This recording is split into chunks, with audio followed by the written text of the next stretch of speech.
जो ट्रेंड्स आ रहे हैं काफी डिफरेंस हमें देखने मिला है।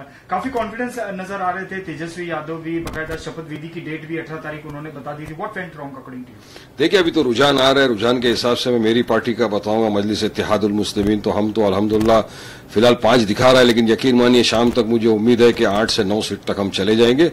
और इसके लिए मैं जनता का तहे दिल से शुक्रिया अदा करूंगा, जिन्होंने हमको दुआओं से, मोहब्बतों से और भरपूर वोटों से नवाजा है। और अब हम तो ना इसका हिस्सा थे, ना हम तो महागठबंधन का हिस्सा थे। महागठबंधन को तो हमने लेटर लिखा, पत्र लिखा, सब कुछ किया, ढोल ताशे बजा दिए उनके घर के बाहर कि तेजस्वी यादव, लालू यादव, अपने कानों को खोलो वरना फट जाएगा तुम्हारा एमवाई समीकरण का झूठा पोल, सब चीज बोला। 6 सीट हमने मांगी थी अलायंस के लिए, नहीं दिया। ये अपने घमंड गुरु टैश में थे। हमने ग्रास रूट लेवल पे काम किया मजबूती के साथ। असद ओवैसी साहब की क़यादत में, बिहार के प्रेसिडेंट अख्तर इमान साहब की क़यादत में पूरी तरह से चुनाव लड़े और आज मेहनत का फल ये दिख रहा है कि हम यहां तक पहुंचे। अब ये कौन सत्ता बनाने वाला है, कौन नहीं बनाने वाला, इसका फैसला तो शाम तक होगा। और फिलहाल तो ये स्थिति है कि हमारी स्थिति मजबूत चल रही है फिलहाल।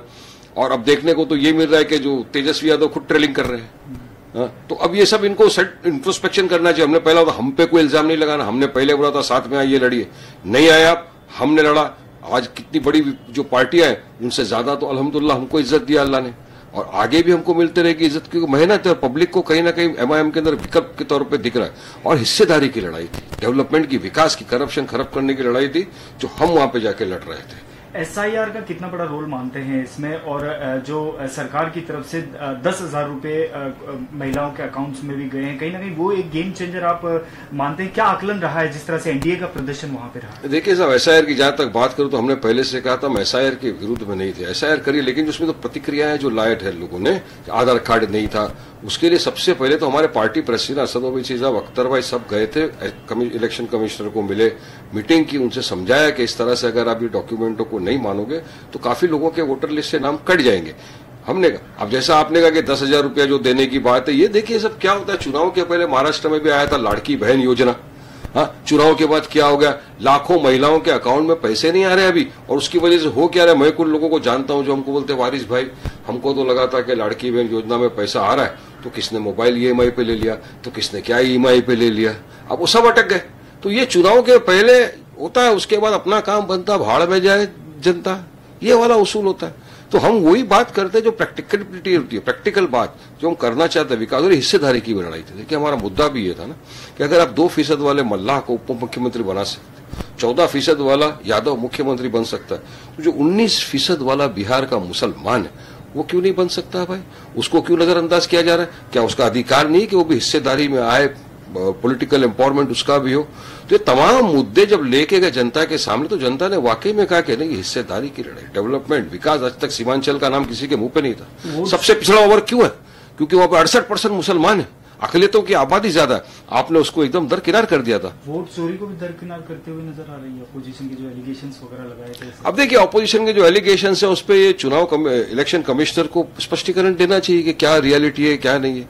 स्पष्टीकरण तो मांग रहे हैं। अभी वोट चोरी का जो बात फिलहाल आ रही है वो तो सब हो गया। अब आज रिजल्ट है, अब रिजल्ट जो रुझान आ रहे हैं, मैं रुझान के ऊपर आपको बताना चाह रहा हूं कि ट्रेंड जो चल रहा है वो तो देखिए अल्हम्दुलिल्लाह हमारे फेवर के अंदर है। लेकिन मैं तो चाहूंगा कि हमारे और 8-9 तक आ गए, बहुत खुशी की बात होगी। और शाम तक मेरे को यकीन है अभी काफी जगहों के ऊपर हमारा प्रदर्शन अच्छा है, अभी कुछ राउंड बाकी है काउंटिंग के। एमआईएम का क्या रुख रहेगा आने वाले दिनों में? अगर ठीक जिस तरह से आपने कहा कि 8-9 सीटों का हम लोग का अभी भी आकलन है, तो एमआईएम किस दिशा में जाते हुए नजर आएगा? देखिए, एमआईएम तो विकास का हमारा मुद्दा था, सब कुछ था। जो कौन बनता है सत्ता में, कौन आता है, क्या होता है। एमआईएम पहले भी हमारे 5 जीते हुए थे, तो हम तो विपक्ष के अंदर ही बैठे हुए थे और विपक्ष की भूमिका पूरी तरह निभा रहे थे। वहां पे फंडिंग जो लाना था डेवलपमेंट के लिए, काम, लोगों के काम करना हमारी तो मेन जवाबदारी, जिम्मेदारी, वही हम उसको समझते हैं।